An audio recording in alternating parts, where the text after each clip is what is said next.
déjà l'opposition, il y en a 4 au Congo qui sont au sein du Parlement. C'est qui parlent beaucoup on va de dire. sociaux, là. Mais justement, ils sont dans leur cuisine. On ne propose pas quelque chose de sérieux dans sa cuisine. Ils n'ont sûrement pas le choix. Non, mais oui, mais justement, mais pourquoi ils doivent probablement s'allier et puis essayer de proposer quelque chose de sérieux. Mais même déjà quand ils sont un peu sérieux et qu'ils sont au sein du Parlement, ils ne proposent rien de sérieux.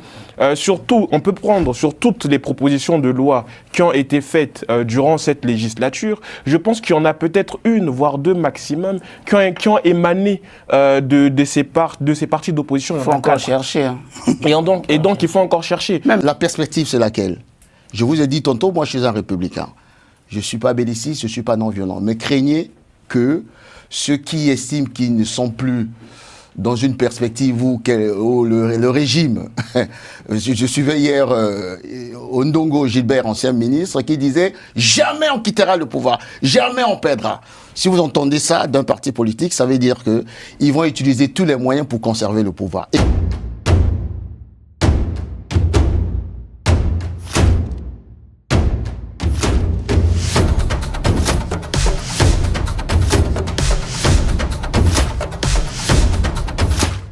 Bonsoir à tous, heureux de vous retrouver pour ce nouveau numéro. À 3 mois de la présidentielle en République du Congo, comment l'opposition se prépare? C'est le thème de notre débat du jour en compagnie de nos invités. Guima Fimba, bonsoir, vous êtes acteur politique congolais. Merci. Lucien Pambou, bonsoir. Bonsoir, vous êtes éditorialiste, professeur d'économie. Bonsoir Antoine. Bonsoir Carl. On se retrouve en présentiel. Merci après bien. Plusieurs mois de duplex, bienvenue à Paris, heureux de vous retrouver. Maître Ben Luther, avocat barreau de Paris, bonsoir maître. Bonsoir Carlyle. Opposition, quelle opposition, Lucien? Eh oui, quelle opposition? C'est toute la question fondamentale concernant le pays. Depuis que le président Sassou est revenu aux affaires, après ce que d'aucuns considèrent comme une guerre civile en 97, et que d'autres pensent que c'est une espèce de régulation en fait du système politique. Alors quelle opposition? C'est d'abord une opposition républicaine. Il y a une opposition qui existe au Congo. La constitution d'octobre 2015 reconnaît l'existence effectivement des partis politiques d'opposition. Ça, c'est quelque chose qui est absolument important. La loi constitutionnelle de 2002 reconnaît aussi et approfondit effectivement l'existence des partis de l'opposition. Ils existent. Alors, ils ont une personnalité morale, c'est l'article 57. Il y a une liberté de cette opposition de se former, c'est l'article 58. Et puis, il y a un statut d'opposition qui est l'article 63. Posez la question de la manière dont vous le faites, je vous donne là une réponse juridique, mais elle n'est pas suffisante. Je pense que la question est d'abord politique. Évidemment. Et sur le plan politique, que remarque-t-on? Il y a une espèce de fragmentation de l'opposition ou des oppositions dans l'espace politique congolais. Cette fragmentation est liée à quoi? Elle est liée au fait que ces partis politiques d'opposition, qui sont au nombre de 42, en ce moment, puisque l'arrêté, je crois, 1726 du ministère de l'Intérieur, a fait disparaître, sans les faire disparaître, a mis de côté un certain nombre de partis comme celui de M. Mirassa, comme celui du pape, comme celui de M. Serge Yombi au Congo, Serge Yombi, donc la RDD. Ces oppositions, elles existent donc sur le plan juridique, mais sur le plan politique, elles ont beaucoup de mal, ces partis politiques ont beaucoup de mal à mettre en place une alternance crédible, un leadership crédible qui permet justement de contrer sur le terrain le président Sassou. Alors d'aucuns diront, les dés sont déjà pipés. Et donc, on ne peut pas contrer le président Sassou dans la mesure où il maîtrise tout l'espace politique. C'est à voir, c'est un débat, mais on remarque que l'opposition ne dort pas, mais elle avance en ordre complètement dispersés. Alors, je termine. Certains membres de l'opposition, essaient de se rassembler, créer des manifestes communs, créer des rassemblements pour le changement. On a eu effectivement la RDD et le MR, le Mouvement des Républicains d'Estaing Gavet, bon, qui ont essayé effectivement de lancer une plateforme. Là aussi, c'est une façon pour l'opposition de travailler, créer des plateformes, créer des alliances, mais on voit pas très bien l'objectif. Si c'est remplacer le président Sassou, si c'est prendre le pouvoir, mais on a l'impression de rester sur sa fin. Alors, il parle de transition. On reviendra sur le fond, Lucien, voilà. Rassurez-vous. Mais déjà, vous avez dressé, je pense, un panorama de l'opposition. Vous parlez même des oppositions. Vous avez du mal à parler au singulier. Oui, oui. Je pense que c'est fait à dessein. Oui, c'est fait à dessein. Et donc, je me tourne vers Guy Mafimba, qui est lui acteur politique, et qui me dira s'il y a des oppositions ou il y a une opposition au Congo. Il faut partir de ce qu'a dit tout à l'heure Lucien. Le président Denis Sassou Nguesso est arrivé par effraction. Vous savez, 97, oui, il y en a qui parlent de guerre civile, d'autres qui parlent de, comment tu appelles ça déjà ? Une régulation politique. Mais en réalité, c'est un coup d'État. Un coup d'État qui a mis un terme au processus démocratique lancé en 90. 90, 92, les seules élections, et je continue à le dire, libre, transparente et équitable en 92, Dissouba a lu, et puis bon, on a le coup d'État de 97. Et lorsque le président Denis Sassou Nguesso arrive, c'est la politique, hein, avec l'objectif de parfaire le processus démocratique. C'est ce qu'il avait reproché à Pascal Dissouba. Mais en réalité, il a tiré un enseignement, comme tout tyran, dictateur, lorsqu'il perd le pouvoir, lorsqu'il revient, il s'arrange à verrouiller le système politique. C'est la politique. Et il a verrouillé le système politique. Je ne reviens pas sur les élections, je reviendrai plus tard. On se retrouve en fait dans une configuration que lui-même il a créée, c'est ce qu'on appelle la démocrature. C'est-à-dire, au regard de l'opinion internationale, il y a des élections, il y a des partis politiques à travers un cadre juridique et autres, mais en réalité, sur le terrain, c'est une démocratie, je vais le démontrer 2 ou 3 mots. Alors, c'est quoi aujourd'hui l'opposition congolaise ? L'opposition congolaise, c'est une opposition d'abord parlementaire, que lui, il a créée. L'opposition parlementaire, c'est l'UPADES, de Tchatchi Mabiala, et le Parti républicain de Nick Fila. Et ces deux qui ont des représentations avec l'UDH Yuki, le parfait choléra, le pauvre, le dauphin, vous remarquerez que les deux là dont je parle ont des ministres au sein du gouvernement. Tchatchi Mabiala est un ministre, Nick Fila est un ministre. Bon, je ne sais pas si on peut appeler ça une opposition. Je vais aller plus loin. Et une curiosité congolaise, une incongruité congolaise, l'anachronisme congolais, Tchatchi Mabiala est nommé en Conseil des ministres. Pour être précis, il a été nommé en Conseil des ministres, plus précisément, il a été désigné le 27/12/2017 chef de l'opposition congolaise. Je ne sais pas si vous avez... C'est un statut qui a été créé par la Constitution. Oui, créé par la Constitution, une loi organique. Mais en réalité, créé par la Constitution congolaise, si vous voulez désigner un chef de l'opposition, je reste sur ce point-là, c'est au niveau du Parlement. Au niveau du Parlement, on regarde celui qui a plus de parlementaires, et en l'occurrence, à cette époque, UDH Yuki et Tchatchi Mabiala, c'est-à-dire l'UPADES, ont le même nombre de parlementaires. Et le Conseil des ministres a estimé que c'était le meilleur pour nous d'accompagner la démocratie. Pourquoi ? Parce que Tchatchi Mabiala, c'est un transfuge du PCT. Il était l'idéologue du PCT, le chef du parti politique PCT. Donc là, c'est la fameuse... Donc pour vous, c'est le sparring partenaire du président Sassou aujourd'hui. Le sparring partenaire pour accompagner la démocratie. Comme Nick Fila, qui est aussi le chef de son parti, de l'opposition, et ministre de l'Industrie, je ne sais pas quoi. Donc pour vous, ce ne sont pas des opposants, les écarts de... C'est pas de l'opposition, comme j'ai dit. Ça, c'est la tactique à la Denis Sassou Nguesso. Il le fait pour la consommation internationale, c'est bien joué, comme qui dirait. Et il y a l'opposition extra-parlementaire. L'opposition extra-parlementaire, c'est ceux qui ont aujourd'hui une légitimité populaire au regard des élections que nous avons eues en 2016. C'est les seules élections où nous avons eu des grandes figures. C'est-à-dire aujourd'hui, André Rokombi Salissa et le général Jean-Marie Michel Mokoko, qui sont en prison, tout simplement parce qu'ils étaient candidats. Et en étant en prison, ils ont gardé une popularité, une légitimité populaire incontestable, raison pour laquelle ils sont toujours en prison. Et je vais finir par toujours l'opposition extra-parlementaire. Vous avez une autre coalition qui avec, comment il s'appelle, Mirassa et Jean-Jacques Yombi Opango, avec leurs partis respectifs. Et nous, parce que je suis acteur politique. Justement, c'est pour ça que je pose la question. Je suis de la dynamique, une dynamique citoyenne, projet commun pour la renaissance du Congo. Ouais.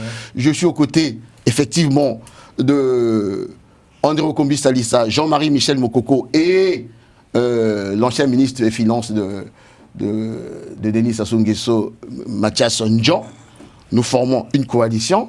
Et enfin, il y a d'autres partis politiques incarnés par une nouvelle génération.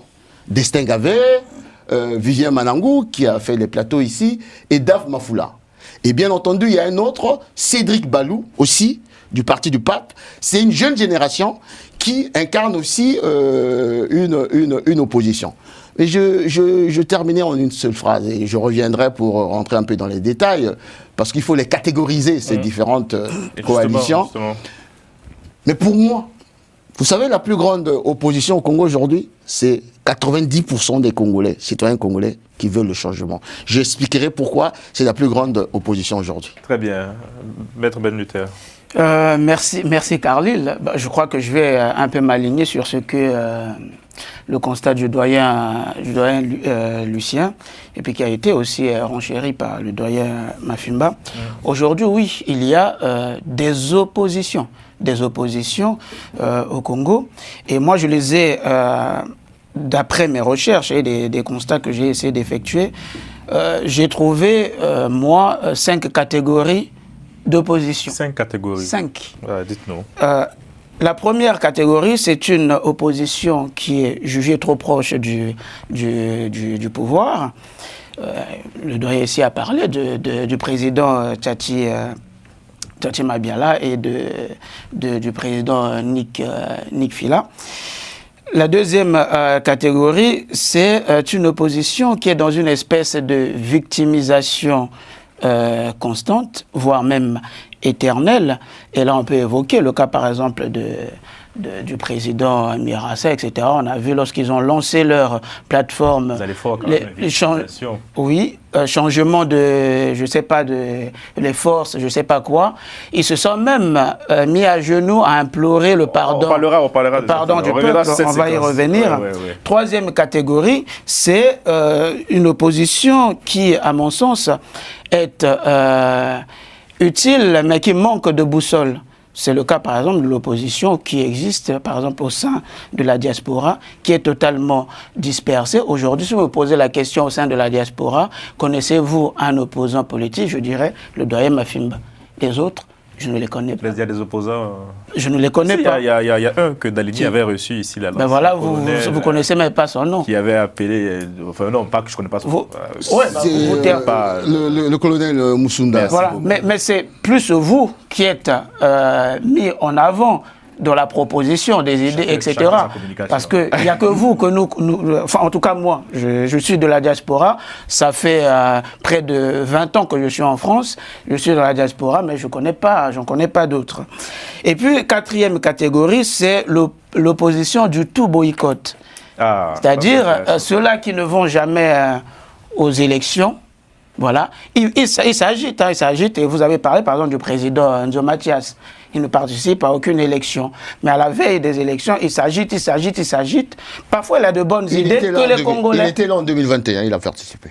En 2021 il était candidat. Candidat avec... Peut-être que je me suis trompé. Avec Parfait Kolela. Je me suis trompé, mais cette opposition du tout boycott, parfois, elle a des idées qui peuvent parfois aider des Congolais, mais on préfère pratiquer la politique de la chaise vide. Puis enfin, cinquième catégorie, c'est une opposition, à mon sens, qui est un peu à mon sens, sérieuse, avec des idées très, très claires. Et le doyen ici a fait mention des jeunes qui émergent avec des programmes assez clairs. Moi, j'ai été voir l'ouvrage du président Gavé. C'est des idées assez claires. J'ai été voir j'ai suivi la déclaration de candidature on les appelle présidents parce qu'ils sont présidents des partis. De président Manangou. Avec des idées aussi assez claires, voyez, assez claires.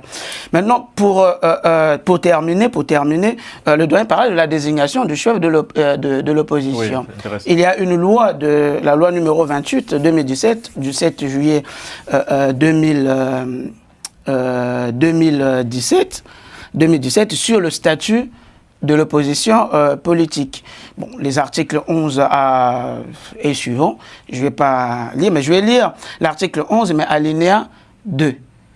Paragraphe 2, on va dire ça. En cas d'égalité de sièges, vous avez pris l'exemple du fait qu'il y a eu égalité des sièges au niveau du Parlement entre l'UDH et Yuki et le parti de M. Tati Mabiala. Alors, en cas d'égalité, ce que vous avez dit est très juste entre deux partis de l'opposition. Le chef de l'opposition politique est le premier responsable du parti politique ayant obtenu le plus grand nombre de suffrages exprimés de leurs élus à l'issue des dernières élections législatives. Ça veut dire quoi? Si on organise les élections législatives aujourd'hui, d'accord, et qu'on a deux partis de l'opposition qui arrivent avec le même nombre de sièges au niveau du Parlement, d'accord, on fait référence maintenant aux élections législatives d'il y a 5 ans. On voit quel est le parti qui a obtenu plus de voix. Or, l'UDH Yuki a été créé pour les élections de 2021. Sauf si je me trompe.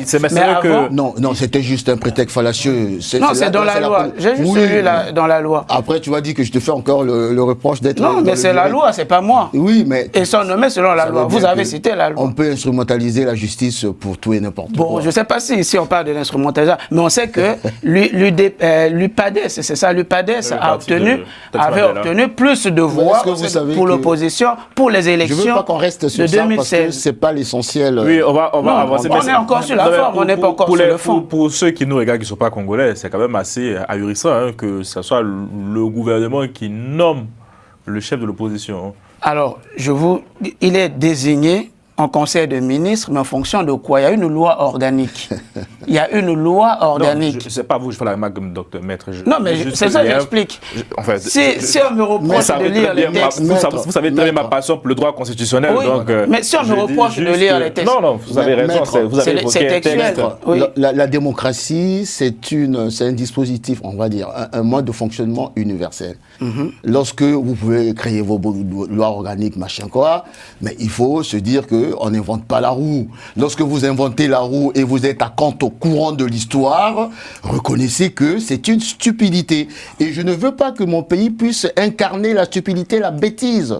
Parce que vous ne pouvez pas créer vous voulez avoir des contre-pouvoirs et vous les désignez au sein dans le cadre d'un conseil des ministres. Non, et ce monsieur, désigné, s'il te plaît. C'est désigné selon l'avantage, c'est lequel? La légitimité. Comme j'ai dit, c'est la ruse politique. La ruse politique. Oui, ça vous pouvez dire, ça, parce que ce monsieur, il n'a plus une expression libre. Vous savez les avantages qu'il a? Il a plus de 14 millions de francs CFA. Il a rang de ministre. Il a une garde rapprochée. Ça, c'est entendable. Oui, mais je veux bien. Mais je veux dire, je ne veux pas que mon pays puisse incarner la bêtise et l'anachronisme. Donc vous, quand vous serez président, vous supprimerez cette loi? On supprime tout ça, parce que même en Corée du Nord, qui est l'incarnation même de la dictature la plus insolente, on ne peut pas faire de cette manière. Il n'y a pas d'opposants.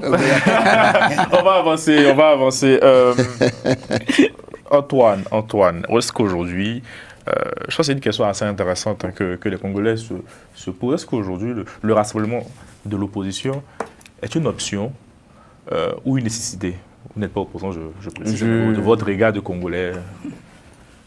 Je pense que c'est autant une option qu'une nécessité dans la mesure où l'opposition congolaise, à l'heure actuelle, elle est dispersée. Et pour qu'ils aient un certain poids, il faut simplement s'allier.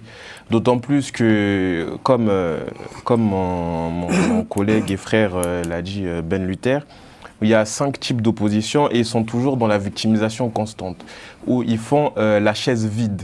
Et il y a une opposition également qui est à l'étranger, mais dont on entend assez peu parler et qui n'ont également pas de poids sur le territoire national.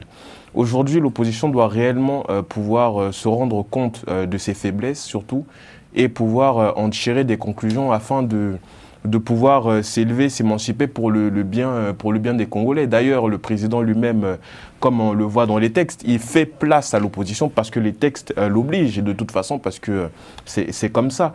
Mais pour que l'opposition prenne également compte de sa place pour faire avancer le pays, la démocratie et ce qui l'ensuit, il faudrait pour qu'il puisse s'allier aujourd'hui et surtout qu'il puisse se structurer.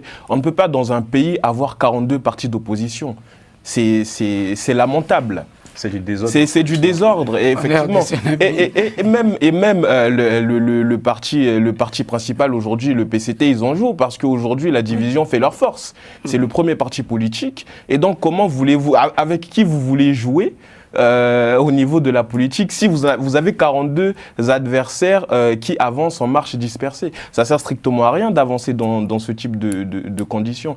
Et en plus, aujourd'hui, pour faire de la politique, il faut avoir des moyens. Et donc, chaque personne va aujourd'hui ramener ses 25 millions de francs CFA, par exemple, pour pouvoir candidater à l'élection présidentielle. C'est totalement incongru. Donc non, aujourd'hui, l'opposition fait simplement... Mais le doyen parlait tout à l'heure de faire référence à une opposition extra-parlementaire, dit-il, qui bénéficie d'une légitimité populaire. Est-ce que vous, lors de votre dernier voyage, vous avez remarqué que les Congolais s'inscrivent plus dans ce type d'opposition que... dans celle du chef de l'opposition, je pense prévu par la Constitution congolaise? Non, de toute façon, je pense que les Congolais, ils s'intéressent à la politique récemment, dans le sens où, comme dans tout pays, hein, le Congo est un pays qui économiquement va mal, et donc il se rapproche un peu plus de la politique pour savoir ce qui se passe réellement. Est-ce qu'elle n'est pas finalement déçue de cette absence d'unité de l'opposition? Parce que quand on voit une opposition qui se tape un peu là-dessus quand même, hein, Ben l'a décrit 5 catégories, c'est vrai qu'aujourd'hui, et puis Lucien a parlé des oppositions, en fait, on a l'impression que là, par exemple, comme au Cameroun, il y avait eu un petit consensus qui s'était un peu dégagé, qui avait porté M. Chiroma. Est-ce qu'aujourd'hui, finalement, cette opposition n'a pas déçu les Congolais et les Congolaises? Mais bien sûr que si, l'opposition déçoit tous les jours, dans la mesure où les opposants, justement, il y en a 42. Pourquoi? Parce que chacun va avoir sa place à la table du mangeoire. Aujourd'hui, le chef de file de l'opposition a un rang de ministre. C'est pas moi qui l'ai dit, c'est les textes. Et en plus, le doyen Mafimba l'a redit. Et tu peux confirmer aussi que c'est Sassou qui a mis en place. Ah non, c'est pas Sassou du tout. Vous pouvez pas dire que c'est le président. Ce sont les textes qui l'ont ainsi fait. Je vous rappelle simplement que la Constitution a été approuvée au travers d'un référendum que les Congolais ont approuvé. Les Congolais ont. Allez-y, Antoine, allez-y. Et donc les Congolais ont approuvé cette Constitution qui aujourd'hui a permis à M. Tati Mabiala d'avoir ce rang-là. Mais aujourd'hui, chaque opposant congolais veut simplement avoir sa place à la place de Tati Mabiala. C'est une réalité également. C'est pourquoi vous êtes 42 autour du gâteau, on va dire, pour essayer de se taper dessus. Et c'est pourquoi également, il n'y a pas de consensus au sein de cette opposition qui marche à rang dispersé, tout simplement parce que chacun veut pouvoir avoir sa place. Guy Mafimba, est-ce que, je réponds à ma question, est-ce que le rassemblement est une nécessité ou une option? Bon, écoutez, il faut toujours planter le décor. Quand j'écoute mon jeune frère qui vient de Brazzaville, est-ce qu'il faut rire, il faut pleurer? Je préfère rire. Vous savez, la nature du régime de Sassou, c'est quoi? C'est un régime répressif. J'ai parlé de démocrature, c'est un euphémisme. C'est une dictature. Non. Non, c'est pas une dictature. Il faut arrêter de dire. Il faut arrêter de. Non, mais c'est une réalité. Il faut écouter. Allez-y. Prends soin d'écouter. On est maintenant beaucoup suivi, mon jeune frère. Heureusement. Tu apprendras. Oui. Voilà. C'est une dictature. Moi qui vous parle, je suis en France parce que j'ai dû quitter. Sinon, je serais mort. Parce qu'on en rigole là. Celui qui était mon colistier en tant que porte-parole de l'opposition en 2016, Augustin Kalakala, quand j'en parle, j'ai des pleurs. Il a été pris, allez sur Google, rentrer Augustin Kalakala, pris par la DGSP, torturé pendant 6 mois, déposé mort devant la morgue, et il a succombé à ses blessures 3 mois après. J'aime pas en parler avec beaucoup de sourire. Donc on a un régime dur, répressif, violent. Et moi, si j'étais à Brazzaville, j'allais subir le même sort. Raison pour laquelle j'ai quitté Brazzaville. Et j'ai eu la chance parce que j'avais des, comme on dit, des papiers, n'est-ce pas? Donc j'aime parler avec beaucoup de solennité. Donc nous avons un régime qui est très dur, très répressif. La preuve en est, aujourd'hui, André Okombi Salissa et Jean-Marie Michel Mokoko, leur seul tort, c'est d'avoir été candidat au présidentiel pendant 9 ans qu'ils sont en prison.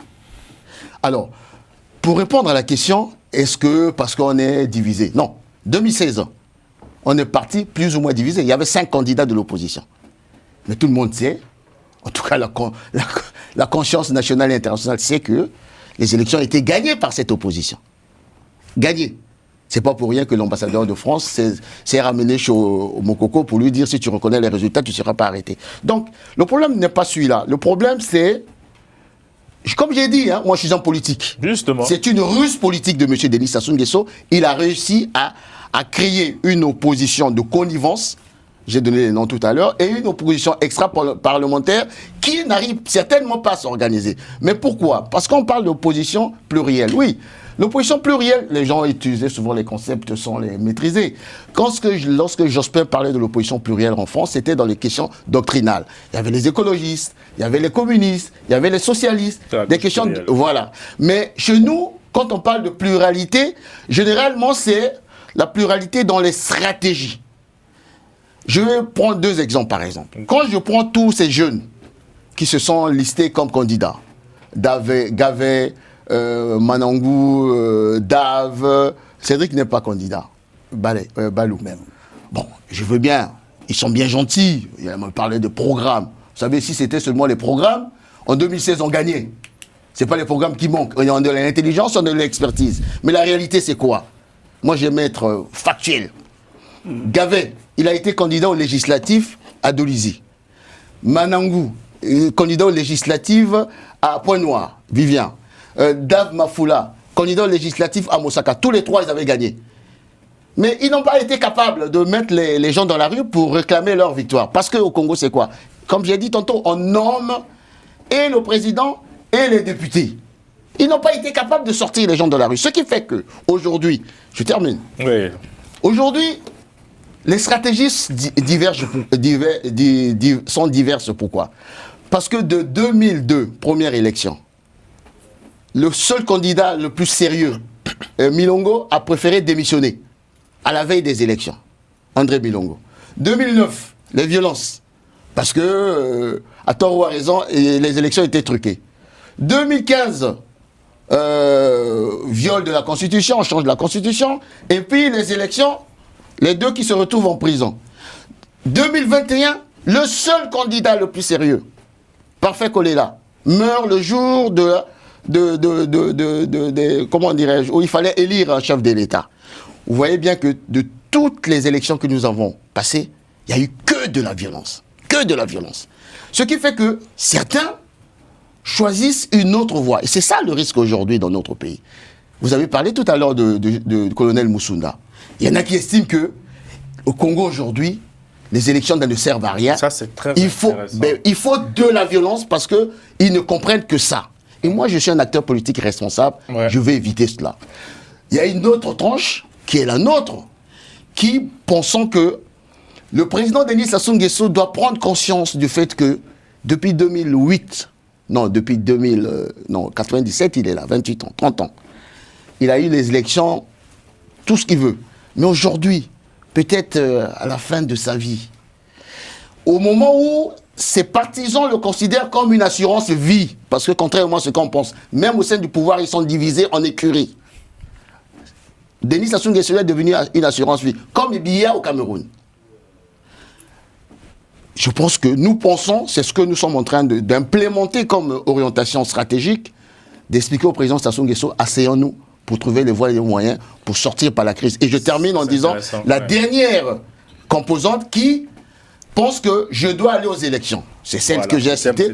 Mais c'est là, je suis au regret de dire... Ils accompagnent le président. Ils sont en train de vouloir accompagner Denis Sassou Nguesso pour se retrouver avec des strapontins. Mais il y a encore un autre qui est plus dangereux. C'est Toumi, on n'en parle pas. Le pasteur Toumi. Et lui, c'est un peu comme le sparring partenaire de la violence de Sassou.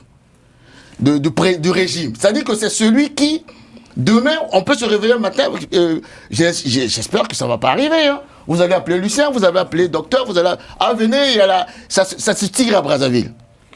C'est celui avec lequel il y a eu des violences pendant 2 ans à Brazzaville. Ça a bombardé, ça a tué et autres. Moi, je l'appelle le sparring partenaire de la violence. Ce monsieur, il est dans le pool depuis pratiquement, je ne sais pas, 20 ans. Tout ce qu'il connaît, c'est 2 départements. Il n'est jamais sorti, mais il veut être candidat. Mais pour aller avoir quel suffrage? Est-ce que vous voyez la complexité et les risques éventuels? Mais on a oublié une chose. Quel est le contexte aujourd'hui régional, sous-régional, international? On s'est réveillé un matin, le Bénin, oups, ça a commencé. Hein? Donc, il y a des officiers au Congo qui peuvent se dire, écoute, le système est verrouillé, il faut le déverrouiller. C'est pas ce que je souhaite pour mon pays.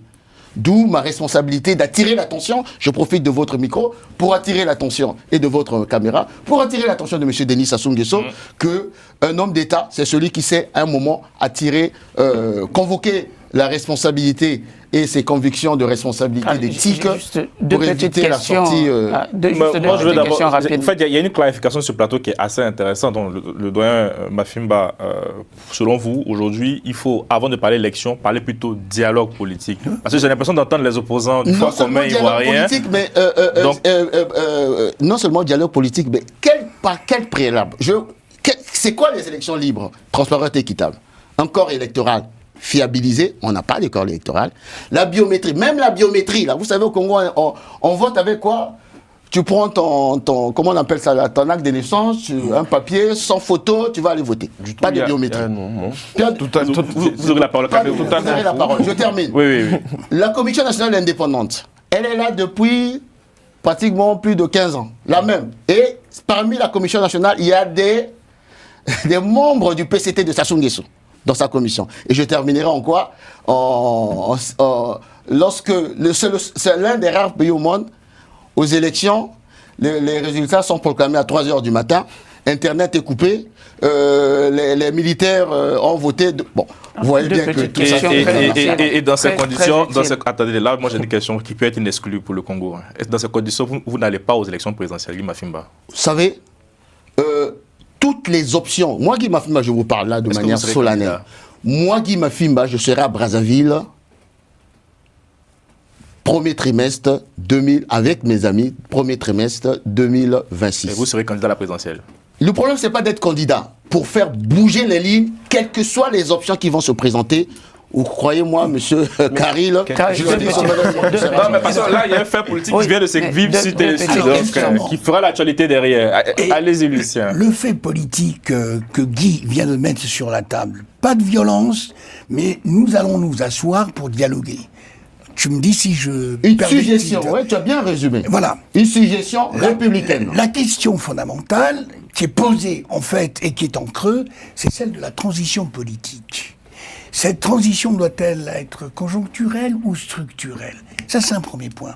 Avec des amis, nous avions réfléchi le 26 octobre 2019, avant l'élection de 2021, il y a des photos qui circulent sur la toile, sur, en effet, une transition sans Sassou. C'était ça. Donc, les gens du Congo Liberté... vous avez un très bel article que vous avez écrit dessus, que j'invite à... Miakou, Tomani, et nous sommes arrivés à la conclusion suivante. On ne peut pas exclure le président dans le dialogue. Tu as bien dit, nous allons nous asseoir. Mais pour s'asseoir, il faut avoir un projet politique. Bien sûr.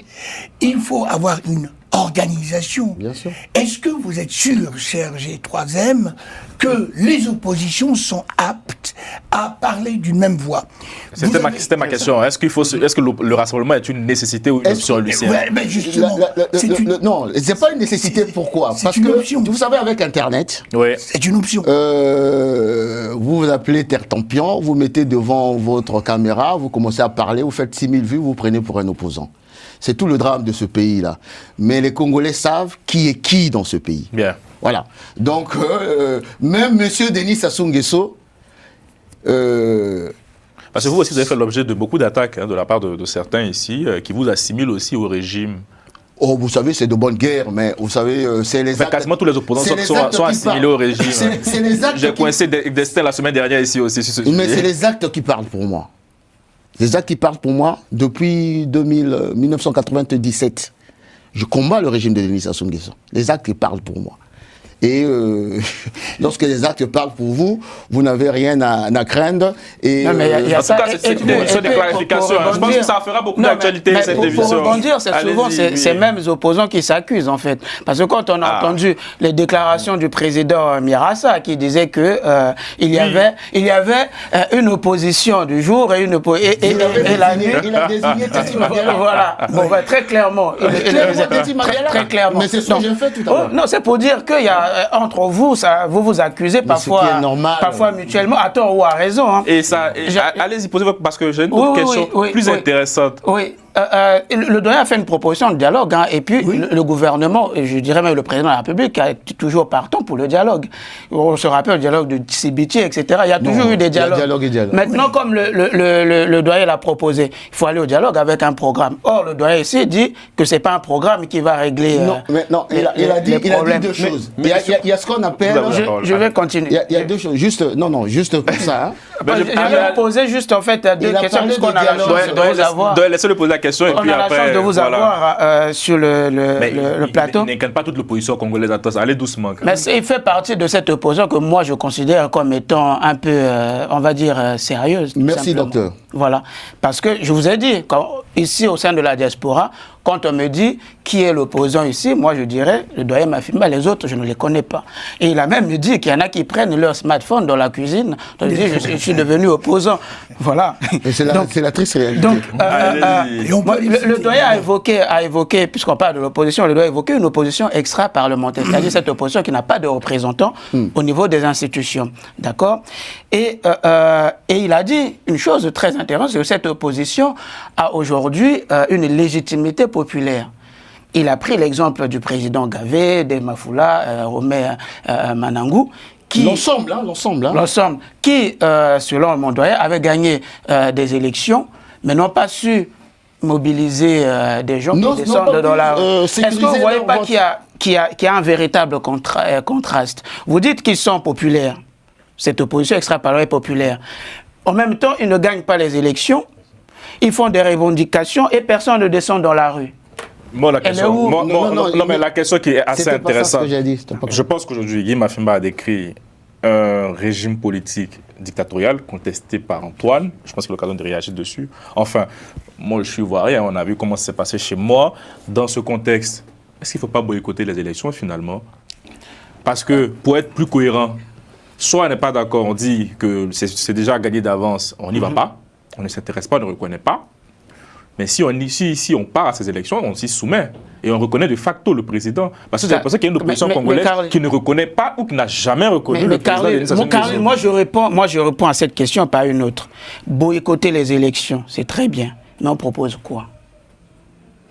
Mais oui. C'est ça. Mais on va pouvoir boycotter pour boycotter. Il faut proposer. Mais quand on dit quand on vous présente un régime fermé, décrit par le doyen Mafimba tout à l'heure, enfin, qui a parlé d'ailleurs d'une démocratie, c'était ma deuxième question. C'est que cette émission ne sert à rien. C'est que l'opposition ne se prépare pas à aller aux élections.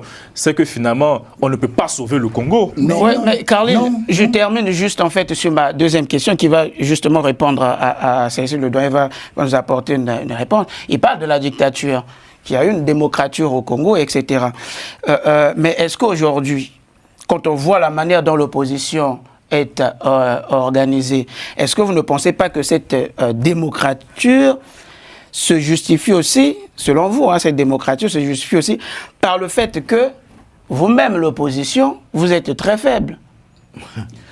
Vous savez, Ben oui, parce que là, moi je pense que la longévité du président Denis Sassou Nguesso aujourd'hui au pouvoir est finalement en fait facilitée par l'opposition. Parce que quel que soit, il peut avoir des armes, il peut avoir peut-être des armes, il peut avoir des moyens de pression, etc.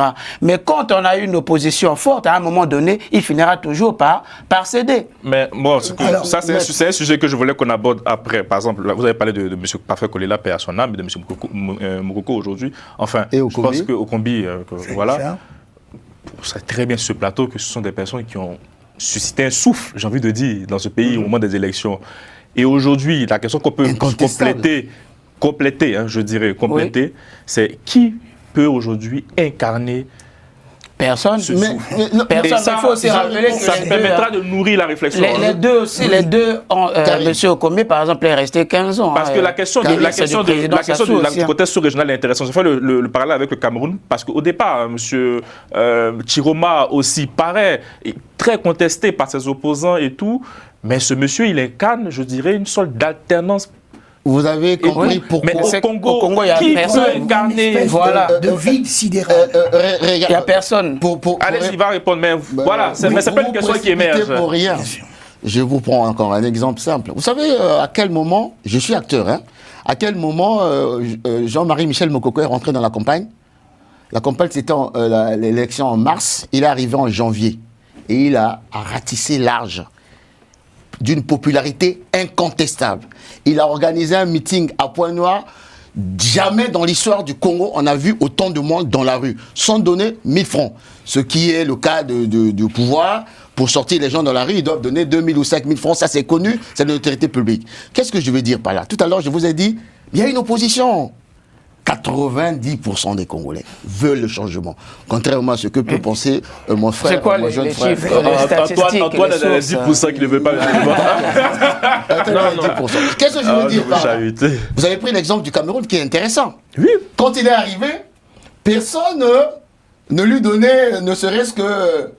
mais Biya était obligé de sortir les BTR pour arrêter cette affaire-là. Il a été battu dans les Parce que l'opposition a fait bloc. Non, il faut faire attention. Il y avait deux courants aussi au Cameroun. Lorsque, en politique, oui. Non, mais ce que je veux dire, c'est que le Cameroun, la force de Chiroma, à mon avis, c'est la capacité à incarner un souffle qui peut dire, bon, il y a une possibilité, il y a une fenêtre. Au fait, qui a rassemblé autour de lui. Projet politique. Je ne pense pas que à mon avis, que les Congolais aujourd'hui qui se situent dans une opposition dite radicale, non, on pourra faire le débat. Après, on pourra faire le débat. Moi, par exemple, je voterai en âme et conscience, donc je lirai. On pourra faire le débat. On pourra faire le débat. Je dis, je fais le rapport aussi avec le Cameroun, même chez moi aujourd'hui. Quand je parle avec des gens du Front commun, ils me disent, le projet, c'est pas notre problème. Il y a un problème qui est là, c'est qu'il faut que le président Ouattara parte.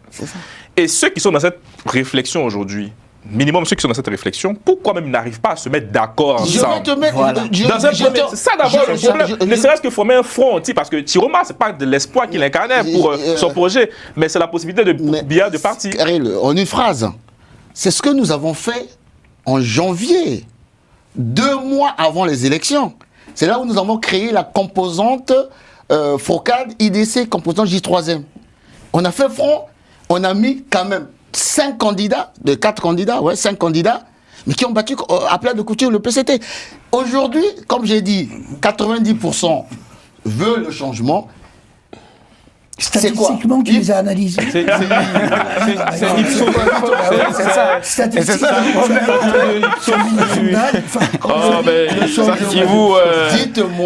Dites-moi au Congo aujourd'hui. C'est quelle source? Dites-moi au Congo aujourd'hui. Pourquoi on n'a jamais organisé des élections véritablement? Non, je vais d'abord répondre à ça, je vais revenir à ça. Oui, tout à fait, parce que... Je trouve l'émission assez intéressante quand même. Il y a plusieurs réflexions et c'est bien pour le débat politique. Lorsque les aspirations d'un peuple sont au changement, il faut savoir se mettre en symbiose avec ces aspirations en étant un homme qui a un charisme, qui a une traçabilité. Et ça, je vous le concède. Parce qu'aujourd'hui aussi, beaucoup de Congolais qui ne sont pas dupes, ils savent, celui-là, non. Il va aller faire du pipeau avec le pouvoir là-bas, ça ne nous intéresse pas. Sans prétention aucune. sans prétention aucune, avec un peu de moyens, moi, Guy Mafi Mbappé, je peux ratisser l'arbre et mettre en difficulté M. Denis Sassou Nguesso parce que je peux incarner les aspirations de ce peuple. Lancez-vous. Il demande les moyens. Voilà. Lancez-vous. Donc quand je parle de moyens... Lancez-vous, lancez, peut-être les moyens vont venir. Ne vois pas seulement les moyens financiers. Non, les moyens financiers. Non, mais il dit qu'il n'est pas candidat. Les moyens financiers, le problème, c'est pas ça. Non, il ne sait pas encore parce qu'il a dit qu'il ils vont faire une plateforme. Une plateforme avec le président Dion. Vous êtes combien? 4, c'est ça? Non. Là, vous êtes en train de caricaturer. Non, je caricature pas en fait. Vous nous avez annoncé que vous serez à Brazzaville dans le cadre d'un mouvement que vous allez, plateforme que vous allez lancer, etc. Je voulais juste dire, si vous mettez, c'est une bonne idée de mettre ensemble vos moyens, parce que vous parlez des moyens. Quand je dis moi, ça veut dire que c'est pas moi Guy Mafimba. Non, vos moyens, je parle de des décrire moyens. le profil. Hein. Voilà. Le profil aujourd'hui. Parce que ma question, c'est qui peut incarner ce souffle à l'exemple de il Siro suffit d'avoir Babakari. un profil de quelqu'un en capacité de rassembler, de quelqu'un qui n'a pas été taxé de connivence plus ou moins mafieuse avec le pouvoir, et 3, quelqu'un qui a une éthique et une conviction. Ce profil-là, il y en a plein dans l'opposition. Maintenant, la difficulté, c'est laquelle? Je termine là-dessus, oui. Et c'est important. Moi, Guy Mafimba, je sais que Sassou ne va pas organiser les élections pour les perdre. Parce que je vous ai dit tout à l'heure... président. Non, non. Je suis désolé. Là, vous êtes Ça me rappelle quelques bonnes voisins, paix à son âme, de regretter mémoire. Écoutez, Milongo a organisé les élections en 92. C'est Milongo qui a organisé. Oui. Il était candidat. Il a perdu. Oui, il y a des hommes d'État dans ce pays-là. En Afrique, il y a des hommes d'État. En Afrique australe, il y a des gens qui organisent des élections qui partent. Je veux pas, je reviens encore sur ça, je ne veux pas que le Congo soit une espèce de conglomérat de gangsters qui prennent en otage le pays. Parce qu'on finit par... Parce que rien n'est éternel. Mais Guy, est-ce que c'est pas l'émotion? On a des partis politiques Attends, est-ce que c'est pas l'émotion? C'est pourquoi justement il n'y a pas de siège. Terminez Guy Mafimba et après Antoine aurait la parole. Ouais. C'est ce que je suis en train d'entendre là. Vous savez, Karil, là je rentre dans les dimensions géopolitiques. Le Congo est le seul pays au monde, dans le bassin du Congo, où je peux claquer les doigts, je peux avoir quelqu'un qui donne des billes pour mettre ce pays-là à feu à sang. Je répète, le Congo aujourd'hui, tu peux aller trouver des mécènes qui donnent de l'argent pour dire, moi j'ai envie d'avoir des puits pétroliers et ici et là. J'ai accompagné Yombi Opango pendant son exil. J'ai vu des lobbyistes venir dire, Monsieur Yombi Opango, on vous donne, vous nous donnez tant, on amène de mercenaires, on débarque Denis Sassou Nguesso. Vous savez ce qu'il m'a dit? Il m'a dit, Guy, on a assez coulé le sang des Congolais. Il n'est plus question qu'on aille au pouvoir rien que par les armes. Lissouba, on arrive au Burkina, je suis acteur. Le père de Yadema qui est au pouvoir. Bon, Compaoré, lui disent, il a pris le pouvoir par la force. Nous allons vous donner la possibilité de reprendre le pouvoir par la force. Il a dit non. C'est pour dire quoi? C'est pour dire que la carrière politique, la vocation politique n'est pas le pouvoir pour le pouvoir. Raison pour laquelle j'ai interpellé, en fait, l'homme d'État qui peut être Denis Sassou Nguesso. C'est ce qu'il a fait lors de la conférence nationale. Il a dit, j'assume. Et il a laissé la régulation politique se faire de manière démocratique. Je suis peut-être naïf, mais attention, le tigre ne proclame pas cette tigritude. Et derrière moi, peut-être il y a des gens qui sont en train de penser à cela. Je n'ai pas besoin de violence dans mon pays. Voilà ce que j'allais dire. Mais c'est Guy Mafimba, et nous saluons en tout cas cette posture. Ce n'est pas le but de ce plateau. Nous sanctionnons toute forme de prise de pouvoir de manière anticonstitutionnelle, Antoine. Bien sûr. Vous voulez répondre à tout à l'heure, Guy Mafimba? Oui, vous êtes emporté par ce discours républicain. Non, mais je au risque de voter pour lui, finalement. Non, tout simplement. Il a encore rappelé une fois que le président Denis Sassou Nguesso, quand il avait perdu des élections, il a laissé le pouvoir tranquillement. Et ce que je veux dire, c'est que déjà, de un, les listes électorales ont été révisées récemment. Je ne sais pas si vous avez fait votre recensement, mais j'espère pour vous que vous l'avez fait. Hein. Cette jeunesse, c'est extrêmement important, mais si vous êtes un républicain, si vous voulez participer à la vie politique de votre pays, c'est la première chose, je pense, à faire. Hein. Mais d'ailleurs, ça s'est terminé. Moi, je l'ai fait. Mon département de la Licola, C'est le, soi-disant, selon le statistique, c'est le département le plus peuplé au Congo. Alors qu'on sait que ce département est... Mais, bon. Ça a été révisé, oui, ça a été révisé. Allez-y, Antoine, allez-y. Ensuite, je voudrais encore vous dire, en plus de ces révisions qui ont été faites, la biométrie a également évolué dans le pays. Je pense que vous avez eu connaissance qu'il y a le NIU qui existe maintenant, le numéro d'identification unique qui justement recense toutes les informations des citoyens et également votre photo. Ah, c'est très bien parce que moi également étant sur Brazzaville, je l'ai acquis. Non mais c'est extrêmement important également, juste pour vous dire qu'il y a la biométrie également. Parce que vous pouvez voter avec ça. Oui. Donc voilà, et juste encore une fois, c'est comme partout, hein. Les militaires, ils votent avant tout simplement pour pouvoir être disponibles en cas de débordement. Et ce n'est pas qu'au Congo qui fait ça. Mais bien sûr, non mais je le sais parce que... un pays où les militaires je le sais. En France également, et même en France, oui, bien sûr. Les militaires l'armée vote avant, et même dans certains pays africains, c'est normal, c'est pour éviter tout débordement, c'est logique. Mais c'est logique. Mais oui, mais c'est pas une question de grandeur ou de petitesse, c'est simplement pour être disponible en cas de débordement. Des militaires, on peut pas les C'est pas arrivé à quoi? Moi, ça fait 40 ans que je n'ai jamais entendu parler de ça. C'est pas arrivé à quoi? Mais c'est simplement... Non, mais de manière... J'ai ma fille qui est flic et votait le même jour. Non, les militaires votent avant. Mais de manière globale et de manière générale... Mais je pense que je confirme, en tout cas, de manière globale et générale, c'est logique. On ne peut pas réquisitionner des militaires tout simplement comme ça pour qu'ils puissent tous voter au même moment que la population, tout simplement parce que le pays ne serait pas surveillé et tout le monde pourrait exercer son besoin. Mais ce n'est pas qu'une question de synonyme de violence, c'est simplement que la force publique doit toujours être disponible pour répondre à des besoins. Ma dernière question, c'est de savoir, là on tend vers la fin de ce mandat, finalement les Congolais qui nous regardent et qui, comme le doyen parlait de 90%, enfin on n'a pas à nous les données chiffrées. Ça vient d'Ipsos. Oui, les statistiques. Vous allez vous calmer, Antoine. Finalement, à quoi a servi les oppositions durant ce dernier mandat? Moi, c'est ma question de fin.